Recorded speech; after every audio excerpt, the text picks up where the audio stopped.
This now brings us to the third step of this guide, which is product fulfillment, where you'll be choosing, building, and delivering on the features of your community. When you deliver on your product, or more specifically, your school community offer, number one, member retention increases. Number two, you gain a strong reputation. And number three, your revenue increases. But it's not just the good stuff you'll get.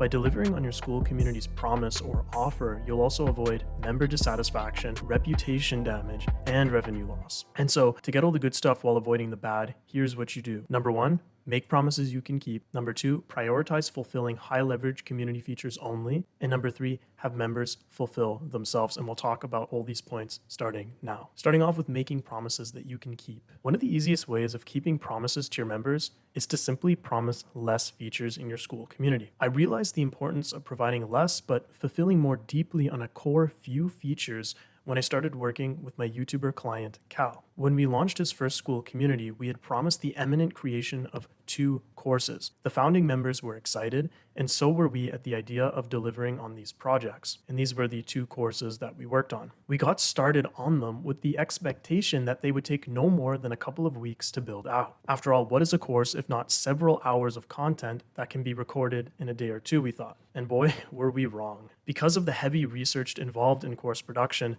those quote-unquote few weeks turned into a few months. Luckily for us, our members were understanding, patient, and occupied with other features like our weekly live calls and the community interaction itself. But had we not had any other features available, a community that entertained themselves, or members that were understanding, we would have been in trouble. We could have seen high amounts of churn and demands for refunds as a result of those promised features being absent for some time. I bring this story to you so that you don't fall into the same trap. In hindsight, we could have promised mini courses instead of mega ones. We could have released course modules as we made them instead of waiting until the entire course was finished before publishing it. The lesson here is that we promised more than we could deliver on in a short window of time. Now, to be fair, we didn't provide members with any precise deadlines for these courses because they were the first courses we actually ever made, and we didn't know how long they would take to build. But we also didn't expect them to take as long as they did. As a creator, this may seem intuitive, but it can be often forgotten that lots of big features naturally cost lots of time for you to fulfill. So be very, very calculated with the features that you offer your members, because in all likelihood, they will cost you 3 times more time and effort to make than you think. Now, that story only involves 2 courses. Can you imagine promising a whole suite of courses and a bunch of other community features on top of that? If you're promising the moon, then you have to understand that you're setting a bar high in terms of what's expected out of your community experience. This is okay if you can actually fulfill your end of the bargain, but if you promise the moon and fall short of it, your members will be dissatisfied with your community because they didn't receive the outcome that they signed up for, that you promised them. Now, you may want to deliver a wide panorama of features in your school community, but realistically, can you do a good job at delivering on all of these features at once? Chances are no, especially when you're just starting out and are either solo or have a small team. It is therefore key that you manage the expectations of your prospective members by simply promising them less. To be clear, I'm not advocating for the dilution of your community offer. Quite the opposite, in fact. I am, however, recommending, based on my years of experience in this field, that you focus on delivering to the best of your abilities. No more than 3 core features in your school community.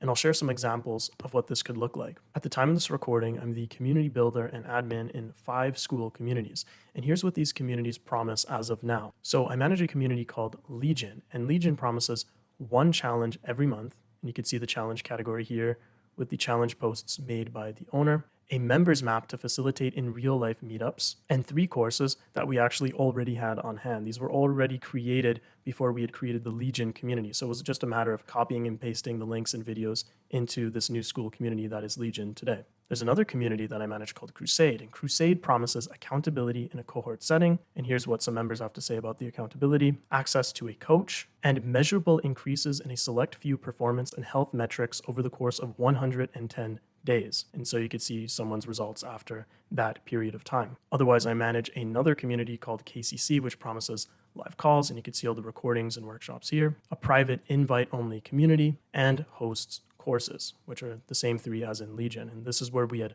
originally created these courses in KCC and just brought them over to Legion afterwards. There's also Avatar State Meditation School, which promises day-by-day meditation guides for 30 days in a row, as you can see here, where I've posted the daily trackers for these daily meditation challenges, and Community Builders, which is my own community, and it just gives you all the resources required to start a Skool community in no more than 30 days. So when you strip away all the marketing fluff, these communities boil down to a few core promises, or in other words, the features they offer. These aren't massive lists or overwhelming value stacks. Instead, they are a select few important features, and because there are fewer features to fulfill, they're easier for management to deliver, and prospects perceive a higher likelihood of receiving 100% of what they signed up for. By focusing on no more than 1 to 3 core features in your community, this is how you promise less and deliver at a high standard on all of your promises. And so you can see here, promise less, fulfill deeply, promise more, but fulfill shallowly. Now that you understand that you only need to choose a few features to implement in your Skool community, which ones do you actually choose? And that's what we'll be covering next. Make sure that you're prioritizing fulfilling high leverage community features only. Based on your findings during your periods of research and development,